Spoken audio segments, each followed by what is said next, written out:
आज है तरावी प्रिपरेशन का मेरा डे 7। अस्सलामुअलैकुम वरहमतुल्लाह। आज के 220 रुकू मैं करने वाला हूँ, उनमें सूरत हूद और सूरह यूसुफ आएगी। सूरत हूद के 10 रुकू हैं टोटल, तो वो पूरी आ जाएगी। और सूरह यूसुफ के 12 रुकू हैं, तो उसके लास्ट 2 रुकू छोड़ के बाकी पूरी सूरह यूसुफ हो जाएगी। कल सूरह यूनुस और सूरत तौबा को करते हुए जितना वक्त मुझे लगा, उस हिसाब से मुझे आज काफ़ी ज़्यादा वक्त लगने वाला है, क्योंकि 8 घंटे मुसलसल पढ़ने के बाद जाके मैं कहीं जाके वो तरावी में अपने नवाफिल में सुना पाया था। और इस बात से मुझे इस चीज़ का तो अंदाज़ा हो ही गया था कि दरमियानी 10 सिपारे मेरे लिए कितने मुश्किल होने वाले हैं। हालांकि मैंने अपनी मिकदार कम कर दी है, रोज़ाना का 2.25 सिपारे से 1.25 सिपारे पे आ गया हूँ, मगर फिर भी उसको याद करने में मुझे 2.25 सिपारों से भी ज़्यादा वक्त लग रहा है। इवन तो कल सूरह यूनुस को याद करने में मुझे इतना ज़्यादा प्रॉब्लम हुआ नहीं था, वक्त ज़्यादा लगा था, बट लेकिन वो याद अच्छे से हो गई थी। लेकिन सूरत तौबा के अंदर मुझे थोड़े बहुत डाउट्स थे, जो मैं नवाफिल में पढ़ते हुए भी थोड़ी बहुत उसमें मेरी थोड़ी मिस्टेक्स आ रही थी, बट सूरह यूनुस जो है सही तरीके से याद हो गई थी मुझे। और अब इन 10 सिपारों के लिए मैंने जो स्ट्रेटजी अपनाई हुई है वो ये है कि मैं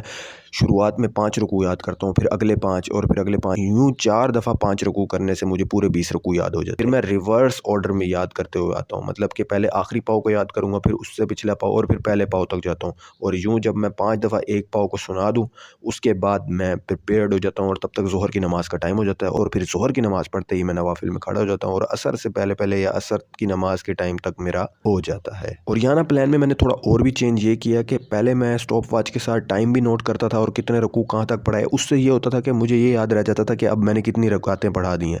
लेकिन मैंने ये सोचा कि यहाँ पे तो मैं पेज पर रकातें लिख रहा हूँ, लेकिन तरावियों में तो मैं अपने साथ कोई पेज तो नहीं लेके जाऊँगा, तो मुझे अपनी रकातों को भी अपने माइंड में ही कैलकुलेट करना होगा। दैट्स वाई मैंने कल से पेज के अंदर थोड़ी चेंजिंग की। अपने प्लान में मुझे एक लूप होल नज़र आया। वो टाइम नोट करना, रकातों को कैलकुलेट करना मुझे मेमोराइजेशन में कुछ हेल्प नहीं कर रहा था, क्योंकि वो खाली सिर्फ एक कैलकुलेशन है, वो किसी को मैं सिर्फ बता सकता हूँ। लेकिन जब मैं अपनी मिस्टेक्स को, कि इस सूरत में मेरी क्या वीकनेस थी और मैंने इसको कितने टाइम में पढ़ाया, वो in the form of points लिखूंगा, तो वो ज़्यादा बेटर रहेगा, इंस्टेड ऑफ मैं उसका एक टेबल की फॉर्म में बना रहा हूँ, और साथ में रकू लिख रहा हूँ, रकातें लिख रहा हूँ, कितने रकू कितनी रकातों में मैंने पढ़ाया, उनको कितना वक्त लगा।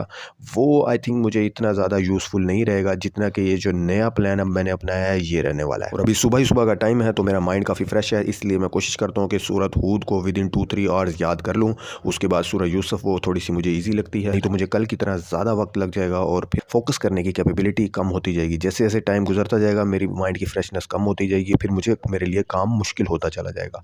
तो आज के लिए इतना ही, मिलता हूँ आपको कल की वीडियो में, तब तक के लिए अल्लाह हाफिज़।